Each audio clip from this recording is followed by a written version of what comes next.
The line at Omnis, 9 moved slowly, as it always did. The Galactic Transit Hub was the kind of place that swallowed time whole. It sat at the crossing of 7 major trade lanes, and on any given day, thousands of beings passed through its customs hall. The ceiling was so high it disappeared into pale light. The floor was cold white stone, and the noise, the shuffling, clicking, buzzing, humming noise of 100 species waiting in line, never stopped. Reed Holt stood near the back of Q7 and read his book. It was a paper book. That alone was enough to draw a few stares. A small Thuan child, too, rose over stared at it with enormous yellow eyes, confused by the flat, dead object in the human's hands. Reed did not notice. He turned a page. He was not a large man. Average height, average build, somewhere in his mid-30s by human count. His clothes were worn but clean, a heavy jacket with more pockets than seemed reasonable, dark trousers, scuffed boots that had clearly seen real ground before. A bag hung from one shoulder, though it looked nearly empty. Most of what Reed Holt carried, he carried on his person. The line moved. Reed moved with it. He finished a chapter, folded the corner of a page, and tucked the book into one of the many pockets inside his jacket. The front of Q7. 2 officers worked the checkpoint desk. The taller one was Vora. She was Sarthi, 4-armed, with a long neck, dark compound eyes, and a posture that said she had been doing this job for years and had stopped being surprised by things a long time ago. She processed travelers with practiced efficiency. Documents up, scanner pass, declaration check. Next, the shorter one was Doss. He was Thun, young for his species, with pale bioluminescent patches along his jaw that flickered faintly when he was nervous. He handled secondary questions and assisted with item checks. He was good at the job. He was also, despite his best efforts, easily startled. Between the two of them, they had processed every kind of traveler the galaxy produced. Merchants, diplomats, refugees, researchers, laborers. Species with 6 limbs or none. Beings who communicated in color and beings who communicated in vibration. Nothing surprised Vora anymore. Or so she believed. Reed reached the front of the line. Vora took his transit chip without looking up, slotted it into the reader, and waited for the data to pull. IT pulled. The screen flagged 3 things in quick order. She read them in silence. Species, human. Origin world, Earth. Death world classification. Category 4. Contractor status, active. Clearance level, transit permitted. Vora looked up for the first time. Reed was already watching her with calm, pale eyes. He had the look of a man who had stood in a lot of lines and was perfectly comfortable standing in one more. Doss glanced at the screen from his side. His jaw patches flickered twice. Vora kept her voice level. She had a professional reputation to maintain. Please declare all weapons, restricted items, and hazardous materials before proceeding to the scanner. It was the standard line. She said it 40, 50 times a shift. Most travelers said nothing to declare or pulled out a single licensed item and set on the tray. It took 30 seconds. Then they moved on. Reed nodded pleasantly. Sure, he said. That might take a minute. Vora blinked. Just once. Reed reached up to the left side of his jacket and opened the first exterior pocket. He reached in and placed a small folding multi-tool on the declaration tray. Compact, civilian grade, well used. He identified it without being asked. Multi-tool, non-restricted, civilian use. He moved to the second pocket, a fire starting kit.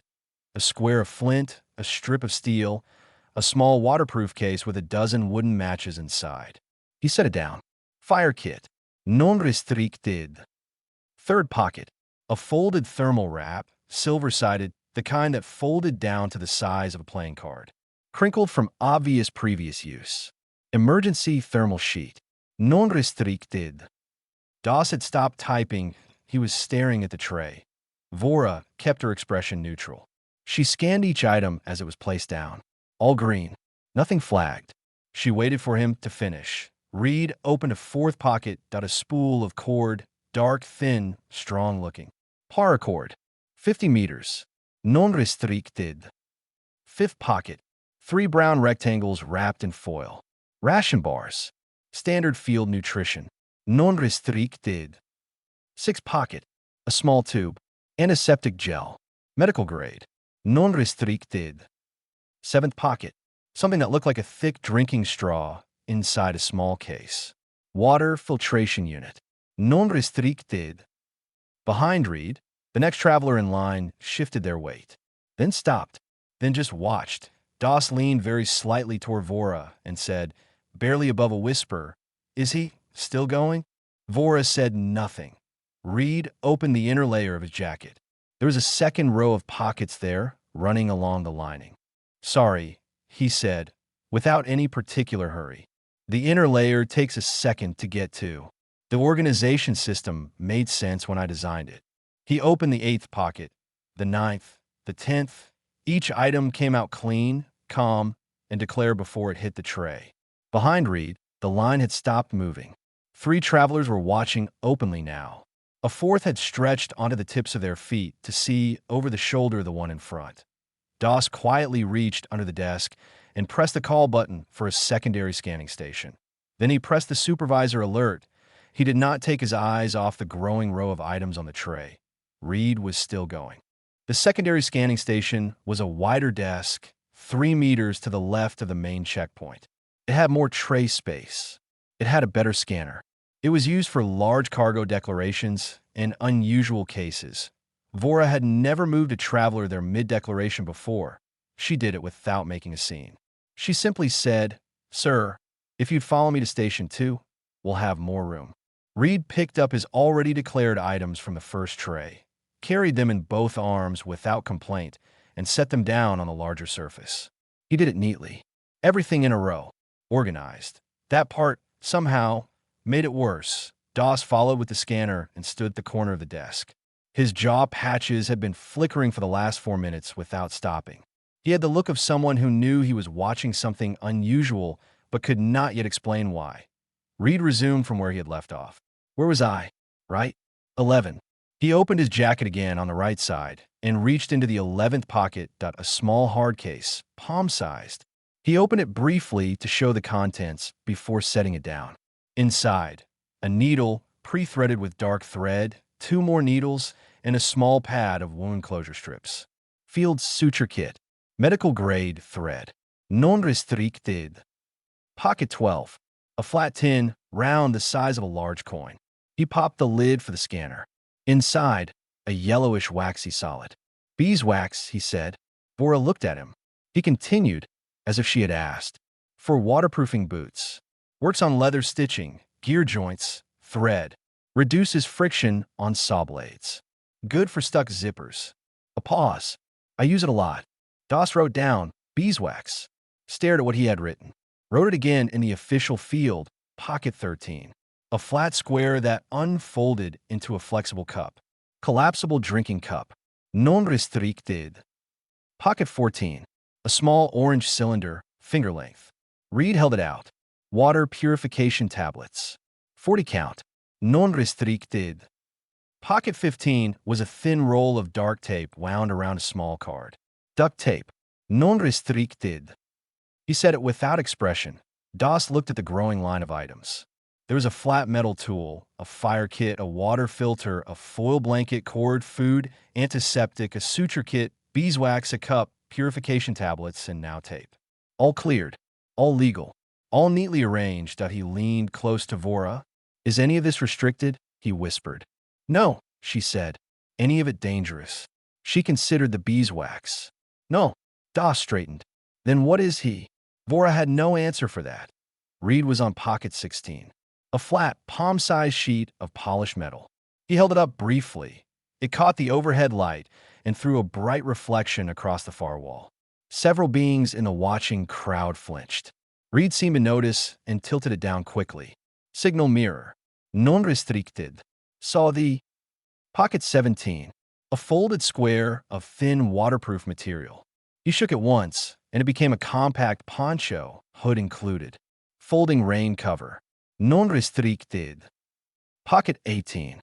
A small rectangular card, laminated, the edges worn soft from years of handling.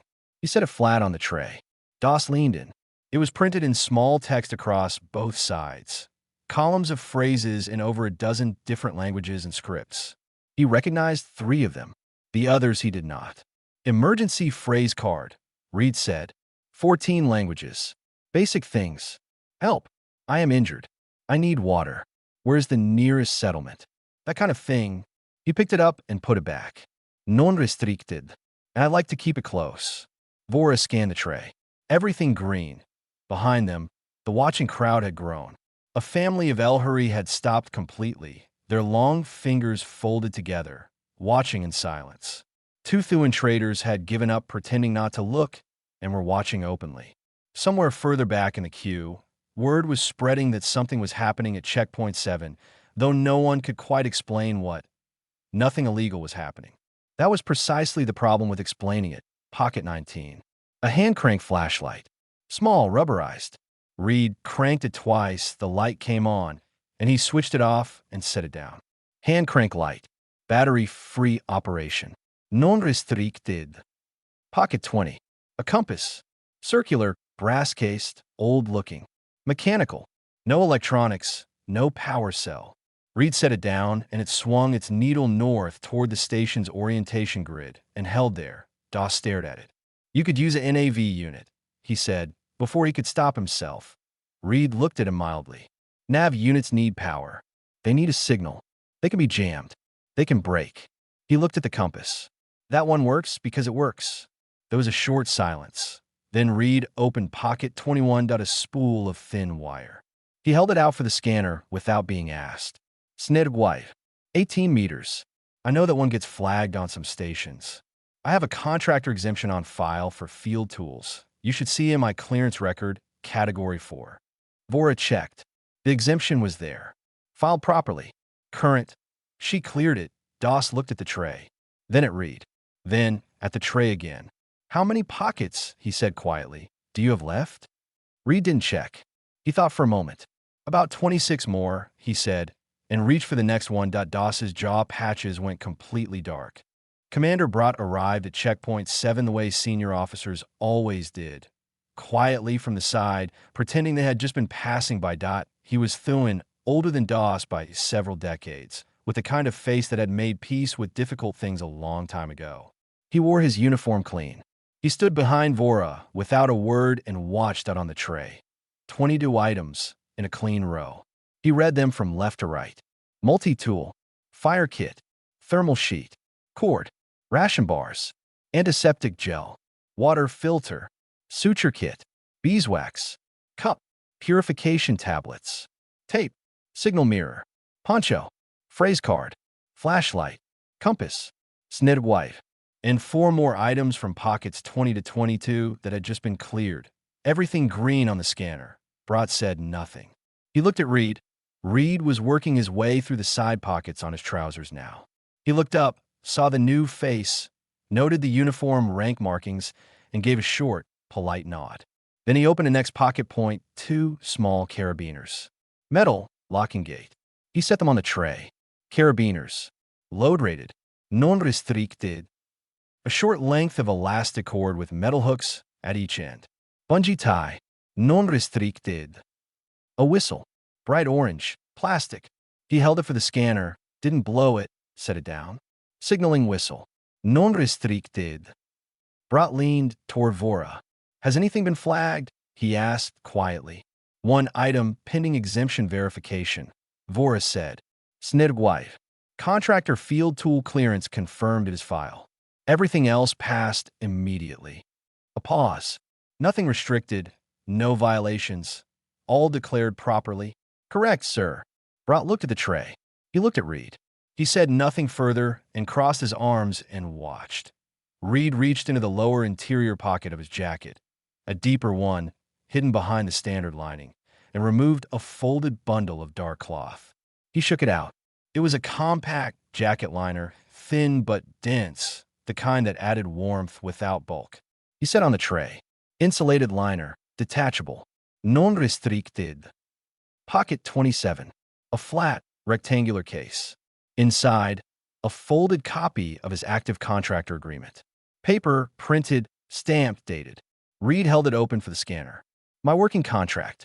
Physical backup copy. Doss looked at it. You carry a paper copy of your contract? I've been in places where my data chip stopped responding. Reed said simply. Good to have a hard copy. Pocket 28. A small glass vial, sealed, with a number label. He identified it before Vora could ask. Antitoxin compound, single dose, formulated for Cos Moon environmental exposure. I have 2 others for different biomes, all registered to my contractor medical file. Vora cross-checked. They were there, filed and current. She cleared them. She had stopped feeling surprised. She was now past surprise and moving into something else, a slow, quiet sense that she was watching something that deserved to be understood. Pocket 29. A personal locator beacon. Reed handed it handle first to the scanner. Registered beacon. Active signal, registered to my contractor ID, legal for all transit zones. Non-restricted. Pocket 30. A spare communications earpiece. Backup comms unit. Civilian grade. Non-restricted. Pocket 31. A small flat tin. Inside, a single fishhook and a short reel of monofilament line, coiled tight. Reed looked up without being asked. I know. Yes, I use it. No one said anything. The crowd was 5 deep now at the edge of the checkpoint area. Travelers who had come through other queues had not left. They stood, watched, and were quiet in the specific way that beings are quiet when they're not sure if they are witnessing something dangerous or something remarkable. That a young Elhari, no older than a child by her species count, pulled on her guardian's sleeve and pointed at the tray. The guardian hushed her gently, but did not look away. Reed worked through pockets 32, 33, and 34, a hand warmer, chemical, single use, still sealed. A mechanical timepiece, a watch analog with a worn leather strap, which he removed from his wrist with brief, practiced movements, passed over the scanner, and put back on. A small folding saw, no longer than his forearm, the blade folded clean inside a protective groove. He put that one down carefully. Folding field saw, non-restricted. Contractor exemption also covers this one. Same category. Vora checked. It did. Brot had not moved. His arms were still crossed. He had the look of a man doing very careful arithmetic in his head, adding things together that didn't quite resolve into a clean total. None of these items were rare. None of them were secret. You could buy any one of them in a dozen shops on any mid-level transit station. That was the part he kept returning to. A human had walked through the most heavily monitored checkpoint in Sector 9 with 40-odd items, and every single one of them was the kind of thing that was too ordinary to worry about, except that no one carried all of them at once, and a one carried all of them on their body, in pockets they had clearly designed and organized on purpose, and a one carried them so calmly. Brot finally spoke. Not to Vora, not to Doss. He looked at Reed. Are you nearly finished, traveler? Reed glanced at his remaining pockets with the practiced look of a man doing a quiet internal count. 13 more, he said. Brot nodded once, very slowly, and went back to watching. Pockets 35 and 36 gave up 2 more spare power cells, standard cylindrical type, and used, sealed in their original wrapping. Reed set them down and identified them before the scanner could blink. Backup batteries. Standard cell type. Non-restricted. Pocket 37. A short coil of insulated wire with 2 small clips at the ends. Jumper lead. Electrical repair tool. Non-restricted. Pocket 38. A folded square of coarse fabric, dark-colored, about the size of his palm. He held it for the scanner. Abrasive cloth. For tool maintenance. Non-restricted. Pocket 39. A small sealed packet. He opened the top to show Vora the contents. Several flat, rectangular strips of dark, compressed material. Tinder strips.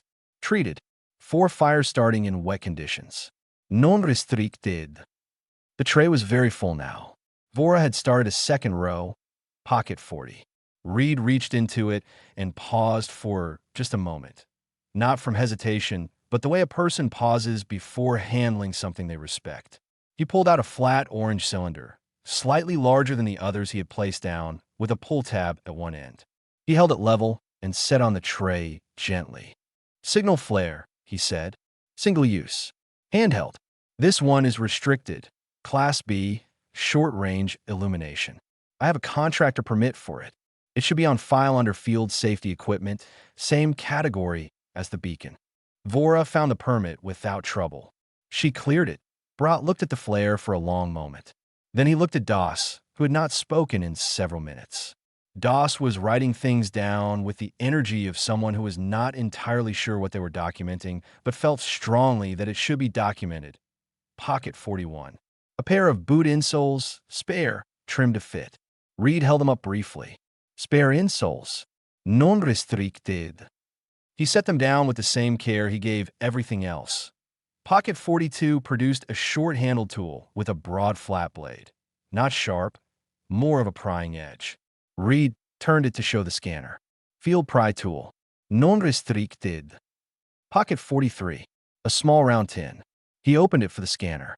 Inside, a needle, thread, 2 spare buttons, and 3 small safety pins. Sewing kit, he said. Non restricted. There were 3 pockets left after that.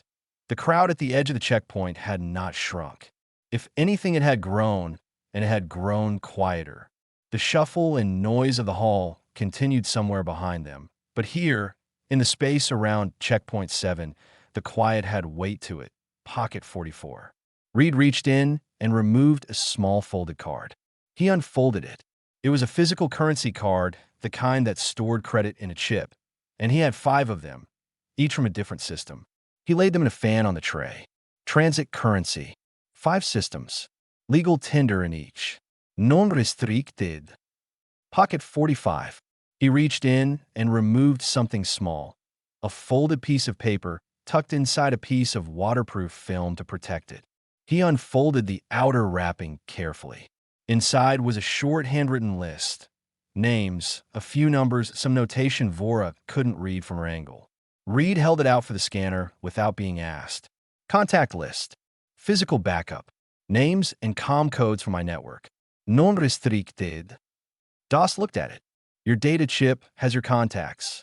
Yes, Reed said. So why keep a paper copy? Because if I'm somewhere that jams signals, Reed said, or my chip takes damage, or I'm separated from my gear, I still know who to reach and how to reach them. He folded it back into its waterproof sleeve and set it on the tray. It's happened before.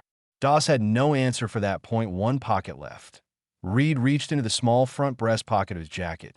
The one closest to the chest, right over the heart, the kind of pocket that most people leave empty or put a pen in. He reached in and came out with something small. A photograph. Printed on physical paper, the edges softened from years of handling. The surface was a little worn in the center where a thumb had clearly rested against it many times. He held it over the tray. Then he stopped out. He looked at Vora. He looked at the scanner. Then he picked it back up. That one's not for scanning, he said, simply and clearly. He tucked it back into the breast pocket and pressed his hand flat against his chest for just a moment. The way a person does when they're checking something is still there. The checkpoint was silent. Vora stood very still. Her scanner was ready. Her protocol was clear. All items were to be presented for scanning. She knew the rule. She also knew what she had just watched. She looked down at her screen. She looked at the 46 items in 2 neat rows on the tray. All green, all legal, all declared without prompting. She closed her scanner. 46 items declared, she said. All cleared. She processed his documents through without another word. Behind her, Brett had not moved or spoken. Doss had stopped writing. The crowd at the edge of the checkpoint was utterly still.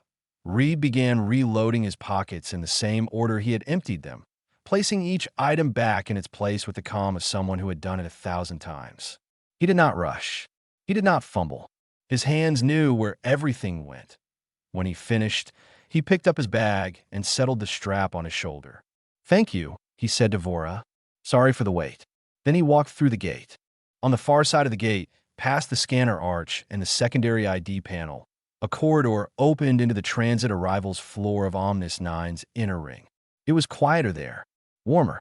The ceiling was lower and the lighting was a softer color, designed to be easier on the eyes of species coming in from deep space transit. A single figure was waiting. Counselor Aini was Elhari, tall and fine-boned, with translucent skin through which the faint blue branching of her veins was visible. She wore her council marking at her collar, a small silver disc, understated. She stood with her hands folded together and watched Reed come through the gate with an expression that was difficult to read. There was definitely something around the eyes that could have been amusement. Reed spotted her and walked over. He shifted his bag strap on his shoulder. "Counselor, Reed," she said. "I have been waiting 29 minutes longer than expected." "I know. Saw the—" He fell on his step beside her as she turned toward the inner transit corridor. "I was watching on the checkpoint feed," she said, after a few paces. Reed said nothing. The station has a public monitoring system in the customs hall. For security transparency. She paused. "I watched all of it. Then you know nothing was flagged." "I know nothing was flagged," Aini agreed. She said it the way someone agrees with a statement that is technically correct and entirely beside the point. "You were filmed, Reed. The footage is already being shared on the open network. It has been viewed, as of 4 minutes ago, approximately 2.3 million times." Reed considered this. "That seems like a lot. People found it interesting." He was quiet for a moment. They passed through a transit junction, took the left corridor, and headed toward the private dock ring where their transport was cleared. Ani walked without rushing. Reed matched her pace. "Why didn't you just check the items?" she asked. It was a genuine question, not a complaint. "If I check a bag and we get separated, or the luggage hold has an issue, I've got nothing," Reed said. "I carry what I need on my body. That's been the rule since my first off-world posting." He paused. "I had a situation on Dravari Station about 6 years ago. Cargo dispute, ship quarantined. We were cleared to walk, but everything in the hold was locked down for 11 days. I had my clothes and my coat. Nothing else." He was quiet for a moment. 11 days in a port city with no tools, no medkit, no backup, anything. "I decided I wouldn't let that happen again." Aini absorbed this. "And the officer," she said. "Vora." She chose not to scan the photograph. Reed didn't answer immediately. It was against procedure. Aini continued. "She knew that. She exercised judgment," Reed said simply. "Good officer." Another stretch of quiet. The corridor branched, and they went right. Aini looked at him from the side. "She looked frightened of you, I think, during the declaration. Not because of the items. Nothing you placed on that tray was particularly dangerous on its own." She paused. "But all of it together. I wasn't trying to frighten anyone." "I know," she said. That is what frightened her. Reed thought about that for a few paces. "On Earth," he said, "the land I grew up near had some specific conditions. Sudden weather shifts, unstable ground in the rainy season, one aggressive predator species that came closer to settlements than people wanted to admit. My uncle taught me to prepare before I left the house. Not to be afraid, just to be ready." He looked ahead, down the corridor. "I've been a lot of places since then. The specifics change. The principle doesn't." Ani nodded. "Every item had a story, I suspect. The antiseptic gel. I used it on a colleague who cut his arm badly on a cargo frame on Heron's World. He was allergic to the local medical supplies. I had mine." A pause. "The signal mirror. I was on a surface survey on Pellis 4. Comms went out during a dust event. 3 hours waiting for extraction. I used the mirror to flag the ship when they did a visual pass." Another pause. The compass needs no power," Aini said. Reed looked at her. "I remember," she said, "from our previous posting together." Something at the edge of her voice, brief, that might have been warmth. "You explained it on Felt's station. You said, the best tools are the ones that work because they work." He was quiet for a moment. "I didn't know you remembered that." "I remember most things you say," she said. "You say very few unnecessary things." They reached the dock entry. Reed keyed his access code. The panel accepted it, and the door slid aside. He turned briefly and looked back the way they had come, back toward the customs hall, though it was long out of sight now. He thought about the look on Vora's face when he had tucked the photograph back into his pocket. "Who was in the photograph?" Ani asked. Reed reached up and touched the breast pocket, the small motion of a habit. "My sister," he said. "Her kids. Taken on her porch 2 summers ago." He let his hand drop. "I haven't been back since." Postings kept coming. He stepped through the door. "I'll go back after this one." Ani followed. The door closed behind them. She said nothing more on the subject, but she filed it the way she filed most things he said, in a place she would not forget. The end of shift report was supposed to take 15 minutes. Vora had been staring at the screen for 40. The form was standard. It had standard fields: name of traveler, species, origin, items declared, items flagged, action taken, outcome. She had filled out thousands of these. She could do them without thinking. She could not stop thinking about this one. Doss had gone to get something warm to drink from the hall dispenser and had come back 15 minutes ago. He had sat down across from her and said nothing because he was not entirely sure what to say, and for once had chosen silence over filling the space. The items on the report stared back at her. 46 of them. Every single one with a green cleared notation beside it. She wrote in the name field, Reed Holt. She wrote in the species field, human. She wrote in the origin field, Earth. Death World Class 4. She looked at the next field. Nature of incident. She typed, non-incident. Then she stopped. Then she deleted it. Then she typed it again. She finished the report in the careful language of someone choosing every word on purpose. Non-incident. Human Traveler declared 47 personal items at standard customs checkpoint. 46 cleared on scanner. One item, a personal photograph, voluntarily withdrawn from scanning by officer discretion. No threat assessment required. All declared items were legal, permitted, and correctly identified by Traveler before scanning. No violations found. Traveler held valid contractor clearance. Duration of declaration process, 34 minutes. She added the field for recommended action. She typed, recommend updating customs processing guidelines to include extended declaration time allowance for Class 4 Death World origin travelers carrying contractor-grade field equipment. She read it back. Doss appeared at her shoulder. He read it too. That's it, he said. That's it, she said. He was quiet. Then, he had a folding hand saw. Declared. Permitted. Contractor exemption on file. He had 2 knives. Declared. Both non-restricted. He had wire for making animal traps. Snitted wife. Contractor exemption. Filed correctly. Doss sat back down. He turned his cup in his hands. His jaw patches had been dark for the last 20 minutes. The way they went when he was processing something quietly instead of out loud. Do you think he's dangerous? He asked. Vora thought about the question properly. Not quickly, the way you dismiss something, but really thought about it. She thought about the 44 minutes she had watched Reed Holt place items on her tray. The way he moved. The way he spoke. The way he identified each item before she could ask, as if the declaration itself was simply part of putting things down, a habit as natural as breathing. She thought about the photograph, the way he had held it over the tray, the pause, the decision, the hand pressed flat against his chest. I think, she said slowly, that he is the most prepared person I have ever processed. Doss waited, and I think those two things are not the same as each other. Dangerous and prepared. She looked at her screen. He was not hiding anything. He had no reason to hide anything. Everything he carried was legal, and every piece of it was something he had clearly used before. She paused. He carries those things because he has been in situations where he needed them. She looked at the report. He is not ready for a fight. He is ready for everything else. Doss thought about this for a while. The photograph, he said. Vora said nothing. That was the only thing that wasn't a tool. She didn't answer, but she filed the report, and in the small private notes field at the bottom, the one that didn't go into the official record, just in her own shift log, she wrote one more thing. She wrote, he put the photograph back without scanning it. When I let him, he said thank you the same way. He said thank you for everything else. Simple, no extra weight on it. As if he had known I would make the right choice. Not because he expected a favor, because he assumed basic decency. She sat with that for a moment. Then she closed the report. Out in the hall, on the open network, the checkpoint footage had now been viewed 11 million times. It was climbing. The comments ran long.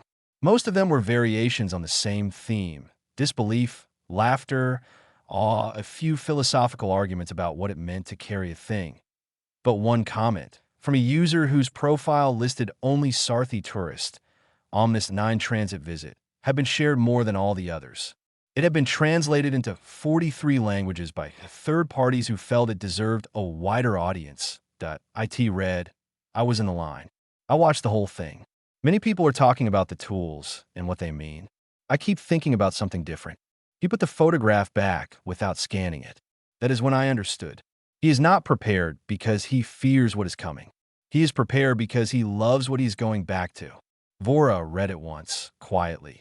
Then she shut down her terminal, picked up her jacket, and walked out to finish her shift.